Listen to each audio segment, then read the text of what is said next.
Hi there, this is Marissa from DigitalScrapbook.com, and today I am using Affinity Photo, and I'm going to show you how to pick the colors out of an image so that you can use them in your own projects. And so I'm going to go ahead here in Affinity, and I'm just going to start a new document, and I'm going to make this 3600 pixels square, and then I'm going to set the DPI here to 300.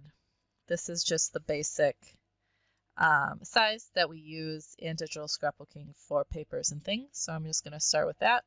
And then over here, I have downloaded this image here from DigitalScrapbook.com. This is one of our monthly blog train palettes.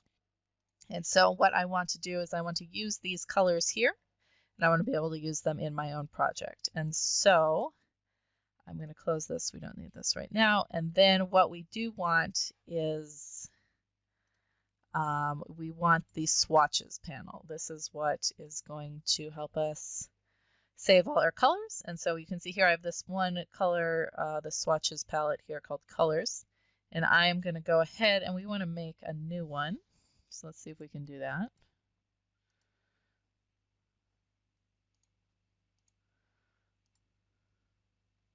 Okay, and what I think we want to do here is say add application palette. And we will call this March 2025. And then you can see it has taken away the colors I had before, and it will save them here. And then what we're going to do is we're going to come over here with this is the color picker tool here. So we want that. And then we're just going to pick our colors, and then we'll save them over here. Now, I have found this to be a little tricky because let's see if we click on this. It was before changing everything. I was doing purple somehow. It's not doing that right now. So maybe it's because, let's see here, I think it's because I don't have this selected. So if I come back here, okay, there now it's doing it. So now it has made everything red, which I don't want. So basically, if we don't want that to happen, we just need to deselect, make sure that this layer here isn't selected. So right now I have no layers over here in the layer panel selected. And I have my color tool. And now I can click on the red. Everything doesn't turn red. And then if you click on this little icon here, it's going to add the colors. So I'm just going to go through here, click on the blue, click on the other blue, click on the green, click on the, what's that, orange, yellow, tan. Here we have white. And now we have black. All right, so there you go. There are all the colors from this blog train.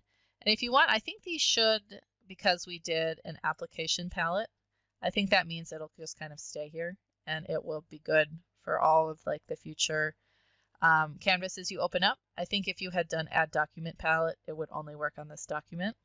But you can also come down here and you can export it and then you can save it somewhere and then you can come back in and import it as needed. So if it's a really important palette, you probably want to go ahead and save it and then you can bring it back whenever you want to. All right, so we've got this. And then I just thought, so now we have all of our colors over here. Let's make a few shapes over here. So they have the shape tool. And then if we hold down, you can see they've got a lot of good shapes in here, which is nice. Let's check out the rounded rectangle tool. And let's see what happens if I do this. Okay, so it's making it black.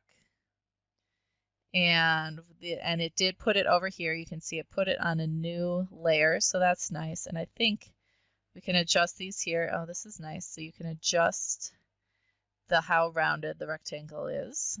So that's helpful. And then I think if we click over here, we can change the color of it. And this, I think, is even going to let us add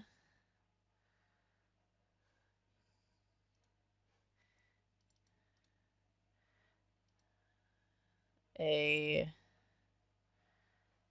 that's not what we want to do. So right now I think we have a black stroke on here. Oh, here we go. Here's my swatches. So then if I want to add purple, it's hard to see. We need to make it bigger so we can see what we're doing. Okay, here we go. Let's drag this up. All right. Oh, there. That's great. So now look. Now we can see the color. So this is really great. This is a really helpful way to do. You can obviously add text on here to make tags, and they have a lot of other fun shapes here as well. So let's see what else we can do. Stars are always fun. Let's make a star. All right, so again, if I hold down Shift, that'll keep it kind of like a perfect shape. If I let go of Shift, you can see I can make a crazy star. But I'm going to hold down Shift, and then I'm just going to grab my Move tool. We'll put it down here so that we can kind of see what we're doing. And then again, if I want to change the color, I think it's as easy as coming over here. I can click on this, and then we can change the stroke here. And so you can just start going ahead and making lots of fun things with all these colors and shapes. So I hope that was a helpful video for you. If you enjoyed it, please like and subscribe. And I hope to make more Affinity tutorials in the future. Have a great day.